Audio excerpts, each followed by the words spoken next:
Pertanyaan kemudian, bisakah semua itu dilakukan? Menurut saya ini tidaklah sulit bagi mualim, sebab dia sudah terbiasa dan terlatih untuk mendeteksi musuh, siapa musuh dan siapa teman serta lawan dalam perjuangannya ketika bergabung dalam gerakan Aceh Merdeka. Sebelumnya mualim juga sudah berpengalaman dalam dunia birokrasi karena dia pernah menjadi wakil gubernur Aceh bersama Gubernur Jaini Abdullah pada periode 2012-2017. Sahabat titik balik, begitu pun bukan berarti tanpa tantangan dan hambatan.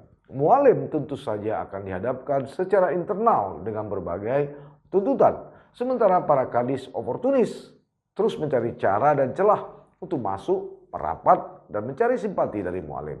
Terutama yang dulu berseberangan atau tidak mendukung mualim pada Pilkada 27 November 2024. Lalu,